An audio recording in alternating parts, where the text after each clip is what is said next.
The first time I met Liam Fox, he was sitting in an interrogation room, looking as relaxed as if he were in a VIP lounge of his own damn nightclub. Arms draped lazily over the chair. His piercing blue eyes locked onto me the second I walked in. A slow smirk curved his lips, the kind that promised trouble. "Ah," he drawled, leaning forward. "So you're Noah Hayes, the lawyer they sent to save my ass." I didn't bother to sit. "I haven't agreed to take your case." His smirk widened. Yet, I hated him already.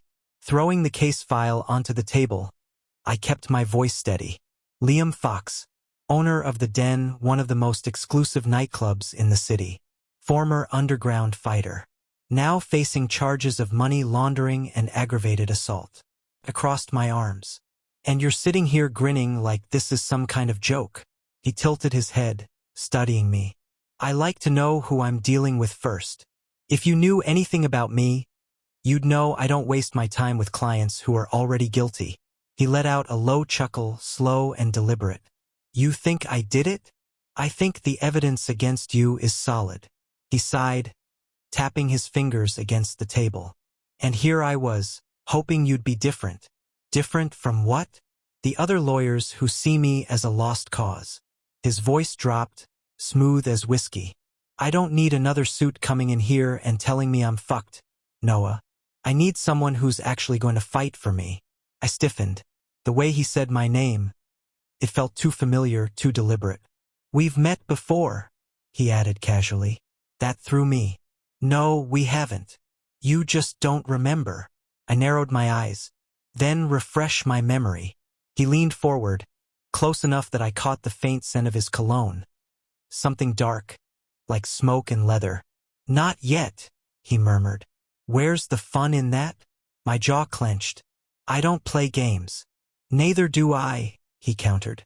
"Which is why you should take my case. Someone wants me behind bars, and they've gone through a lot of trouble to make sure it happens." I studied him, searching for cracks in the confident facade. But there were none. He was too smooth, too in control. "I'll look into it," I finally said. "But if I find out you're guilty, I walk." His smirk returned, slow and knowing. "You won't walk, Noah." "And why's that?" Liam stood, his movements unhurried, like he had all the time in the world. Stepping closer, he leaned in just enough to make the space between us feel suffocating. "Because you want to know why I remember you." My pulse jumped, but I refused to back down. He was playing a game, but I'd be damned if I let him win. "I don't care," I lied, turning for the door. "We'll see about that." As I walked out, I felt his gaze burning into my back. And for the first time in a long time, I had the distinct feeling I was in way over my head. The next morning, I sat in my office, staring at Liam Fox's case file like it held the secrets of the universe. Something about him gnawed at me, like an itch I couldn't scratch. Why did he act like we had history? And why did I feel like he wasn't entirely wrong? The evidence against him was airtight. Too airtight. Every witness statement lined up perfectly, the surveillance footage conveniently capturing exactly what the prosecution needed. I'd seen enough cases to know when something was too clean. It usually meant someone had orchestrated it.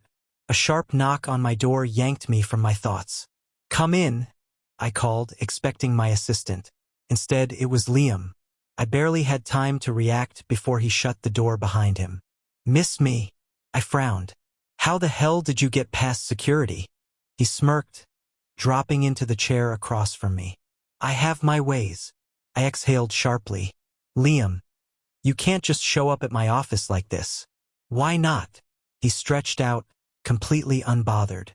"I figured we should get to know each other. You are my lawyer now, aren't you?" "I never said that." "But you didn't refuse." He leaned forward, his eyes gleaming with something I couldn't place. "That means you're curious." I clenched my jaw. "Curious about how much of a headache you'll be?" "Absolutely." He laughed, low and smooth. "Noah, I can be a lot of things, but a headache isn't one of them." I scoffed. "That's debatable." Liam's gaze darkened slightly. "You still don't remember, do you?" I hesitated. There was something in his expression, something dangerously close to disappointment. "Should I?" I asked carefully. He tapped a finger against the desk. Maybe I should remind you. Before I could ask what the hell that meant, he stood, walking around my desk. My heart kicked up a notch as he leaned in, his breath warm against my ear. I never forget what's mine, he murmured, then pulled away, smirking at whatever expression I was making. My pulse thundered. I wasn't sure if it was from annoyance, intrigue, or something far more dangerous. But as I glanced back at the case file, that nagging feeling returned. The evidence, the timeline.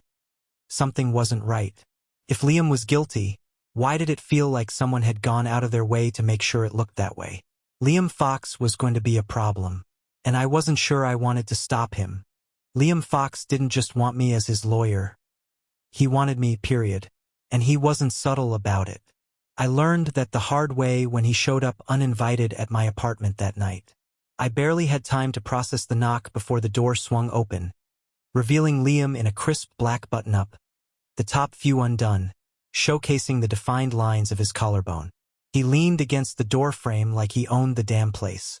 "You need to start locking your door better, counselor," he drawled. I glared. "How the hell did you?" He held up a key. "You left this in my file." A blatant lie. I crossed my arms, refusing to let him rattle me. "If you came here to play games, you can leave." "Who said anything about games?" Liam stepped closer, closing the door behind him. His scent, leather and spice, hit me before his body heat did. "I'm just here to talk." I didn't believe that for a second. "And breaking into my apartment was your best approach?" He smirked, eyes flicking down to my chest. "Seemed efficient. Besides, I wanted to see where you live. Get to know you better." I took a step back. "We're not doing this." "Doing what?" His voice dipped, and suddenly he was too close, his fingers brushing the hem of my shirt, just enough to send a jolt of heat up my spine. "You keep looking at me like you're tempted." My jaw tightened. "You're delusional." "Am I?"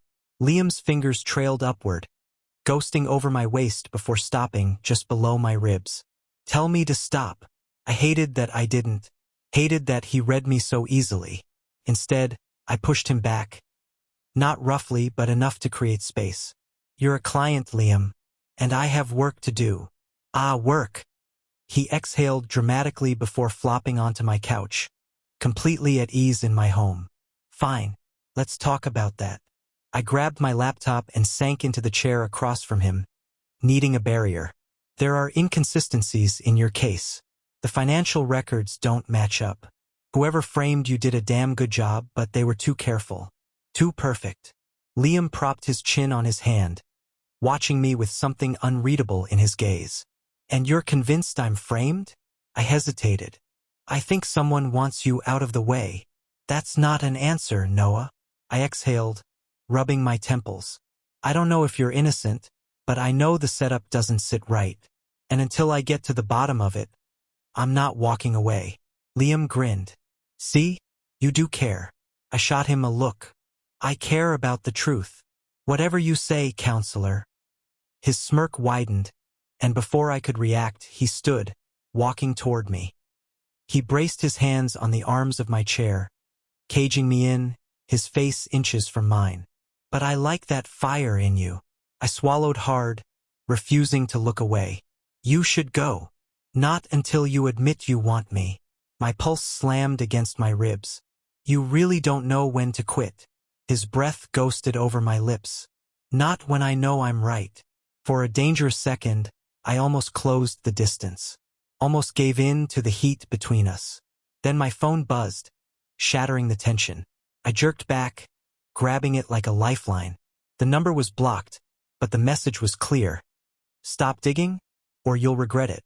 I glanced up at Liam, whose expression had turned sharp, deadly. He plucked the phone from my hand, reading the text before meeting my gaze again. "Looks like we just found our first real lead." I exhaled slowly, my pulse still unsteady for a completely different reason. Liam wasn't just trouble. He was dangerous in every way that mattered. The message still lingered on my phone screen, the words stark against the dim glow of my apartment. "Stop digging or you'll regret it." A threat, clear and direct. Liam was too calm as he read it, his fingers tight around my phone before he slowly handed it back. Looks like someone doesn't want you playing detective. I swallowed, my pulse still uneven. Not just from the message, but from the way Liam had cornered me seconds before. Or they don't want you walking free.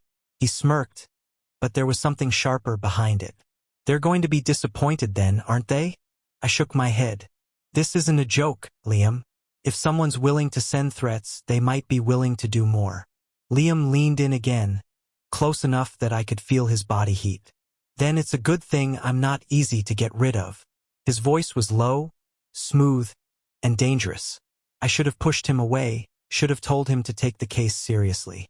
Instead, I found myself locked in place, caught between wariness and something far more dangerous. Desire. His fingers brushed my wrist, his touch light but deliberate. You're tense. No shit, I muttered. I have a client who breaks into my apartment, an active death threat, and a case that makes no damn sense. Liam chuckled, his grip tightening just slightly. And yet, the only thing you're really struggling with right now is how much you want me. I exhaled sharply, yanking my hand back. You're impossible. And you're avoiding the truth. He tilted his head, watching me like a predator who had all the time in the world. You can't ignore this forever, Noah. I scowled. This? You mean whatever game you think you're playing? He leaned in, his lips dangerously close to my ear, his breath warm and teasing. I never play games when it comes to something I want. My breath hitched before I could stop it. My back hit the wall, and in the next second, Liam's hands were braced on either side of me, boxing me in. He didn't touch me, but the sheer proximity had my body betraying me. Liam's lips curled into a slow, knowing smirk. Tell me to back off. I didn't. His fingers ghosted over my waist, feather-light, before trailing lower. My stomach clenched at the heat of his touch, and my breathing turned shallow. See, he murmured. You don't want me to. I swallowed hard, my pulse hammering in my throat. I hated how right he was. Before I could respond, my apartment intercom buzzed loudly, shattering the moment. I nearly jumped at the sound, cursing under my breath as I moved toward it. When I pressed the button, a distorted voice came through. Noah Hayes. My stomach twisted. Who's asking? Silence stretched for too long before the voice finally responded. You have a package. Come down. Liam was already moving, grabbing my coat from the chair and pressing it into my hands. We're going together. I hesitated. Every instinct told me this wasn't right. But Liam was right about one thing. Whoever was behind this wasn't going to back off. And neither was I. The elevator ride down was silent, but the tension between us wasn't. Liam stood close, too close. His body heat radiated through the small space, a constant reminder of the moment we had upstairs. I should have pushed him away harder. Should have told him there was no room for this between us. Instead, I let the moment hang, unresolved, like a fuse waiting to be lit. The doors slid open. The lobby was eerily empty, save for a single package sitting on the reception desk. No one was there to claim responsibility for it. That's not suspicious at all, I muttered. Liam stepped ahead of me, reaching for the package before I could stop him. He peeled off the brown wrapping with slow, deliberate movements, his eyes narrowing as he revealed what was inside. A stack of photos. My breath caught. They were of me, taken from a distance over the past few days. Some from my office, others from the coffee shop I frequented. And the most recent one, me standing at my window just last night. A chill slithered down my spine. Liam's grip on the photos tightened. His expression darkened into something I hadn't seen before. Something lethal. Someone's been watching you. No shit. I forced my voice to stay steady, even as unease crawled up my throat. Looks like they want me to know it, too. Liam flipped through the stack until he reached the last photo. His jaw clenched. It was of us, taken only minutes ago, right before we stepped into the elevator. My stomach twisted. This isn't just about you. His gaze lifted to mine, intense and unreadable. It never was. Before I could respond, Liam stepped closer, his fingers brushing my wrist. The touch was light but firm, grounding. "We need to talk," he said, voice low. "Somewhere safe." I hesitated. Liam wasn't safe, but neither was whoever was watching me. "Fine," I murmured. "Let's go." He didn't let go of my wrist as we walked out together, into the night, into the unknown. The drive was quiet, tension simmering between us. Liam's grip on the wheel was tight, knuckles white. I could tell he was trying to keep his emotions in check, but there was an edge to him, a storm brewing just beneath the surface. "We need a plan," I said, breaking the silence. "If someone's watching me, they're watching you too." Liam let out a sharp breath. "I know." I studied him in the dim glow of the dashboard lights. "Is there anyone who might want to set you up this badly? Someone with enough resources to follow us this closely?" His jaw tensed. "There's a list." "That's not reassuring." He shot me a look. "You think I don't know that?" I sighed, rubbing a hand over my face. "We're not going to solve this in one night." "No," he admitted. "But we can start." We pulled up to an upscale apartment complex, far from my own. Liam turned off the engine and looked at me. "Stay here." I raised a brow. "Not a chance."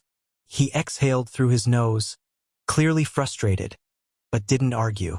Instead, he got out, rounding the car before opening my door. His hand landed on my lower back, guiding me inside. It was a simple touch, protective, dangerous, because I wasn't sure if I wanted to step away from it. Liam's apartment was sleek, minimalist, and unmistakably expensive. The kind of place that screamed money and control. I barely had time to take in the surroundings before he shut the door behind us and turned to me. "You shouldn't be involved in this," he said, voice tight. "Too late," I shot back. "Someone made me involved." Liam exhaled sharply, raking a hand through his hair. "This is bigger than you think, Noah." "Then explain it to me." His jaw clenched, hesitation flickering in his eyes. Then finally he spoke. "The case against me, it's airtight because it was designed to be. Someone's been pulling strings from the start." I frowned. "Who?" Liam's lips pressed into a thin line. "A man named Richard Langley, corrupt as they come, but untouchable. I had something on him, a recording that could ruin him. And now, he's making sure I go down before I can use it." I sucked in a breath. "You have proof." I did. His expression darkened, until it disappeared. "Christ," I muttered, running a hand through my hair. "And now I'm in the middle of this mess." His gaze flicked to me. "I didn't want that. But here we are." The air between us thickened, but this time, it wasn't just the weight of the case pressing down on us. It was the tension that had been building since the moment I met him. The heat, the unspoken pull that neither of us wanted to acknowledge. Liam stepped closer, his body radiating a dangerous kind of energy, one that made my pulse spike. "Noah," he murmured, voice low, rich with something I refused to name. I should have stepped back. Instead, I stood my ground, watching as his gaze dropped to my lips before flicking back up, unreadable yet undeniably wanting. He reached out, fingers grazing my wrist. Just a light touch, but it burned. "You don't trust me yet," he said, his voice like gravel and smoke. "But you feel this." I swallowed hard. "This isn't real." He smirked. "You can lie to yourself, but not to me." I hated how right he was. Then his hands were on me, rough, insistent, yanking me forward until I was flush against him. His mouth crashed into mine, hot and claiming, as if he was done waiting. I gasped against his lips, and he groaned in response, his hands gripping my hips hard enough to leave marks. I fisted my hands in his shirt, pulling him even closer. He walked me backward until my back hit the wall, his knee slipping between my thighs, pressing up just enough to make my breath hitch. "You drive me insane," he growled against my lips before biting down on my lower lip, sending a jolt of heat straight to my core. "Then do something about it." I shot back, breathless. A dark chuckle rumbled from his chest. "Gladly." His hands slid under my shirt, rough palms mapping over my heated skin, trailing up my ribs, thumbs grazing over my nipples, making me arch into him. I moaned into his mouth, and he swallowed the sound, deepening the kiss until I was dizzy, drowning in the sheer intensity of him. "Tell me to stop," he rasped, his breath hot against my skin as he kissed along my jaw, down my throat, sucking hard enough to leave a mark. I really should have. Instead, I dug my fingers into his back and whispered, "Don't you dare." And just like that, every last restraint shattered. The morning after should have been awkward, should have been full of regret, or at the very least, hesitation. But as I woke up tangled in Liam's sheets, his arm draped possessively over my waist, I felt none of that. I felt shit. I didn't know what I felt. What I did know was that I needed to get my head back in the game. Last night had been a mistake. A dangerously addictive one, but a mistake nonetheless. I shifted carefully, trying not to wake him, but his grip tightened. "Where do you think you're going?" His voice was husky with sleep, the vibrations rumbling against my back.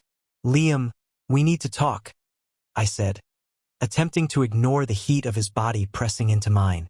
He hummed, nuzzling into my shoulder. "We talked plenty last night." I rolled my eyes and finally managed to free myself, sitting up and raking a hand through my hair. "I'm serious. If what you told me about Richard Langley is true, then we're dealing with someone who doesn't just want to ruin you. He wants you gone." Liam sighed, propping himself up on an elbow. "I told you, Noah. You don't have to get involved." I shot him a look. "Too late for that. I need to know everything. No more half-truths." He studied me for a long moment, then sat up, running a hand over his face. "All right, but you're not going to like it." I exhaled sharply. "Try me." Liam leaned forward, elbows on his knees, his expression dark. "Langley isn't working alone. He has people inside the system. Cops, lawyers, even judges. That's why the evidence against me is so airtight. It's fabricated, but it's flawless. And the only real proof I had, the recording, is gone." I frowned. "Gone as in destroyed?" "Gone as in stolen," he corrected. "I had it backed up on a secure drive, but someone got to it before I could." A chill ran down my spine. This wasn't just a simple case of corruption. It was a full-blown conspiracy. "Do you have any idea who took it?" His jaw tightened. "I have a suspicion." I arched a brow. "And?" He hesitated, then said, "It could be someone close to me. Someone I trusted." The weight of his words settled heavily between us. I rubbed at my temple, frustration mounting. "Then we find out who. We find out where that recording is, and we expose Langley." Liam's lips curved into something that wasn't quite a smile. "You really don't give up, do you?" I met his gaze, unwavering. "Not when the stakes are this high." He reached out, fingers brushing my wrist. "And what if I'm not worth saving?" I stilled, caught in the intensity of his stare. "That's not your call to make." Liam's gaze flickered with something unreadable before he let out a quiet chuckle. "You said the same thing back then." I frowned. "Back then?" He exhaled, running a hand through his hair. "You don't remember, do you?" "Remember what?" Liam's jaw tightened, and for the first time he looked almost uncertain. "Years ago when I was nothing, just some kid trying to make it in underground boxing, I got screwed over. Signed a contract that basically made me a glorified slave. No way out, no one willing to help. Everyone was either too scared or didn't care." I blinked, my mind racing. And then there was you." His eyes darkened with something deeper. "Fresh out of law school, cocky as hell. You took one look at the contract and laughed. Told my so-called manager he had two choices. Release me, or deal with the worst legal nightmare of his life." A vague memory stirred, something distant, foggy. "That was you." Liam nodded. "You saved me, Noah. You made me believe in something again. And I never forgot it." I swallowed hard, my throat suddenly dry. "That still doesn't explain why I'm so obsessed with you." Liam's lips twisted into something between a smirk and something far more dangerous. Because from that moment on, you became the one thing I could never have. And I don't like losing. The air between us crackled with tension, heavy and thick. His grip tightened, his eyes darkening. You're playing with fire, Noah. I swallowed hard. Then let's burn together. The second the words left my lips, his mouth was on mine again, searing, demanding. His hands dragging me back down onto the bed. I let myself fall, just for a moment, knowing full well that after this, there would be no turning back. If last night had blurred the lines, today shattered them completely. Liam and I were in this together now. There was no turning back. The weight of his past, the corruption poisoning the system, the danger pressing in from all sides. It was all real, and it was all coming to a head. I paced Liam's bedroom, the sunlight doing little to chase away the lingering tension from our earlier distractions. Liam sat on the edge of the bed, shirtless, watching me with a smirk like he had all the time in the world.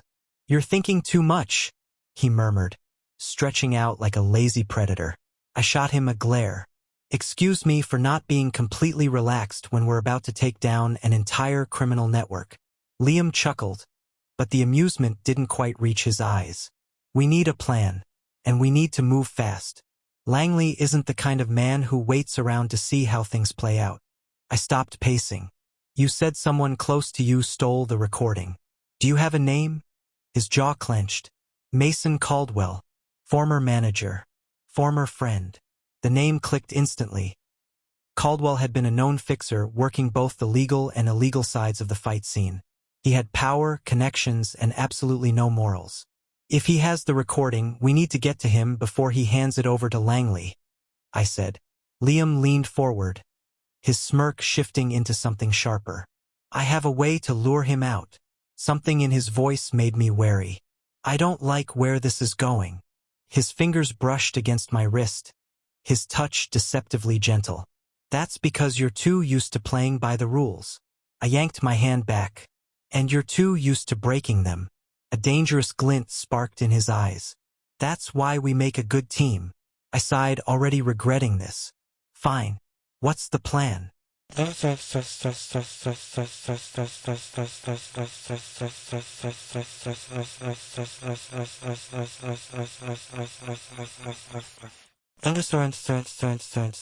The underground club was packed, bodies pressed together, music pounding.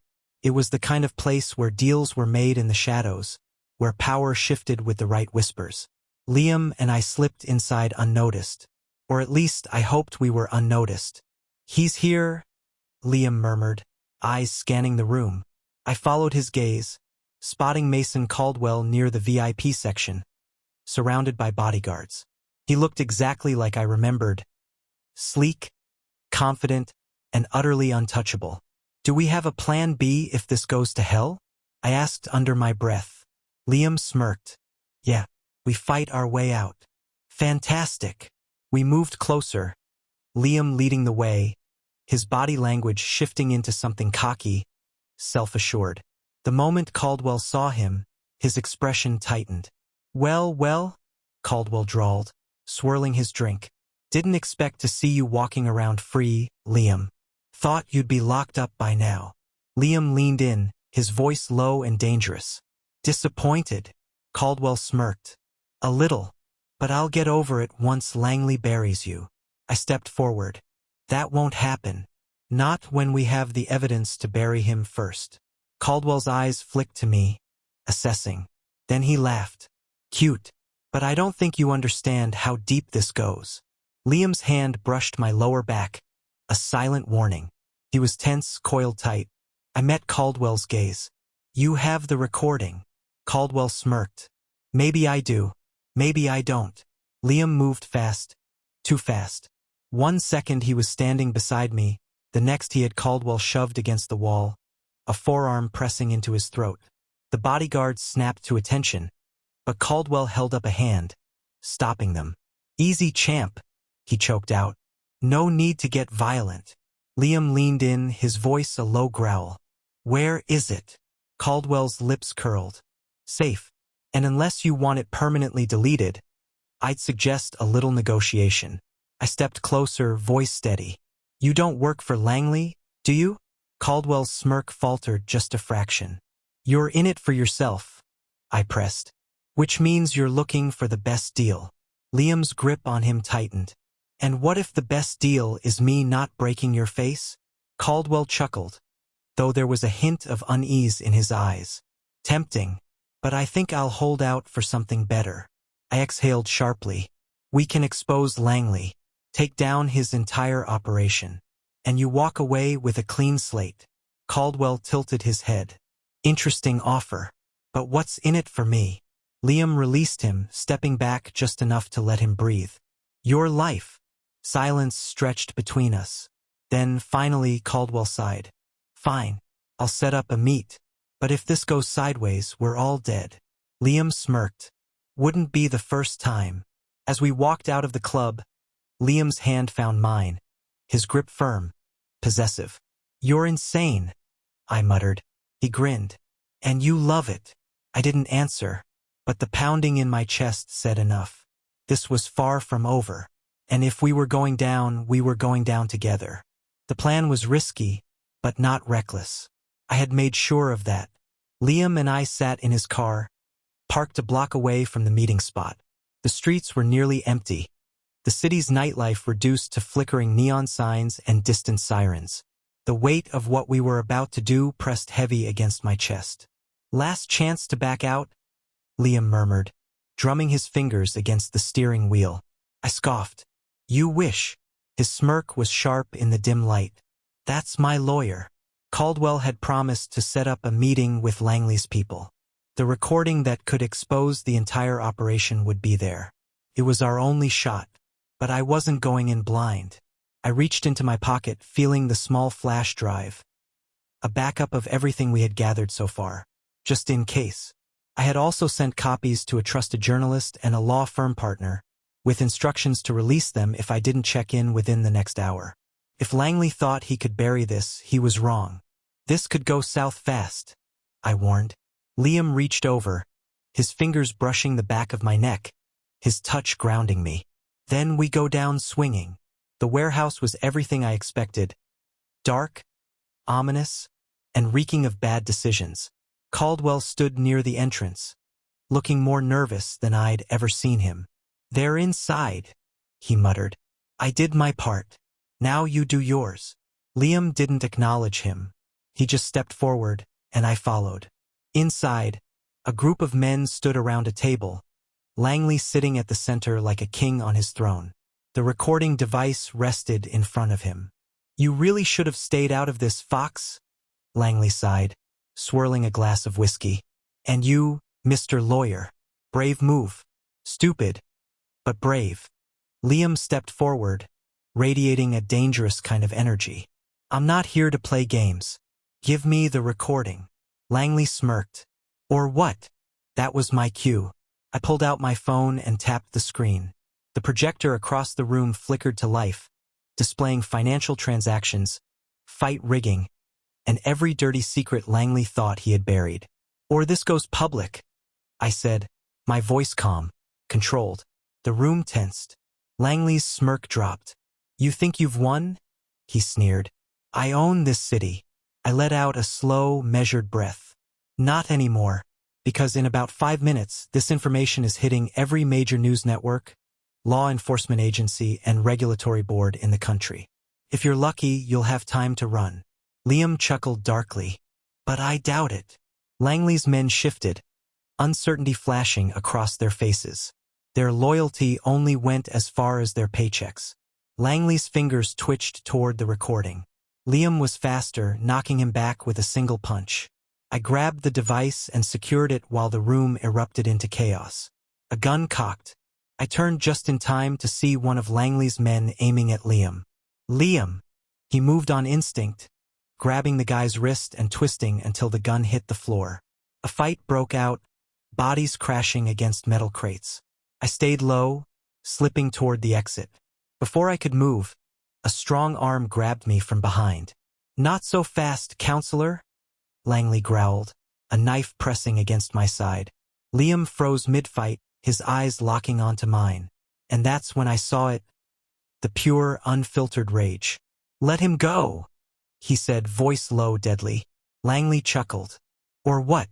You gonna beg?" I moved first. I had spent years studying people like Langley, understanding their tells. I twisted sharply, throwing my weight into a pivot, knocking his grip loose just long enough for Liam to tackle him to the ground. The knife skidded away. Sirens wailed in the distance. My failsafe had worked. "Time to go," I said, grabbing Liam's wrist. We ran. Past the wreckage, past the groaning bodies, past the life we were leaving behind. We didn't stop until we reached Liam's apartment. We barely made it inside before the adrenaline crashed. Liam turned to me, chest heaving. His fingers curled around my shirt, yanking me forward. "You scared the hell out of me," he growled. I barely had time to respond before his lips crashed against mine. And just like that, the fire between us reignited. Wild, uncontrollable, and inevitable. This wasn't just a victory. It was the start of something irreversible. And I wasn't about to fight it anymore. The morning after felt surreal. Liam was still asleep, his arm draped over my waist, his breath slow and steady against my shoulder.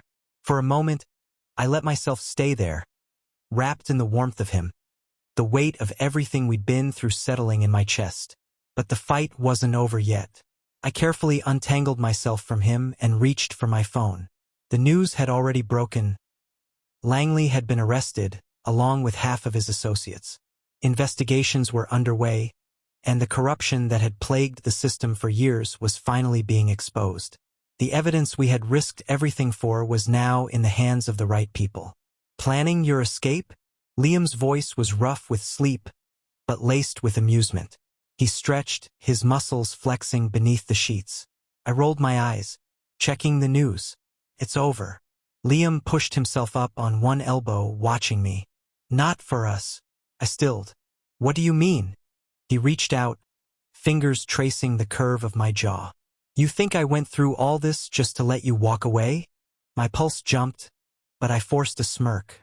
"You're awfully sure of yourself." He grinned. "I am when it comes to you." I didn't fight him when he pulled me back into the sheets, his lips claiming mine with a certainty that left no room for doubt. It was a kiss that spoke of everything we had survived, everything we had yet to become. I had spent years building walls around myself, keeping people at a distance. But Liam had broken through them all. Not just with his persistence, but with the way he saw me, challenged me, stood beside me. And maybe, just maybe, I was done running. "Fine," I murmured against his lips. "But if you ever get me involved in another life-threatening scheme, I'm charging you double." Liam laughed, the sound deep and full. "Deal." And just like that, we started something new, something untamed, something real, something that, for the first time in a long time, felt like home.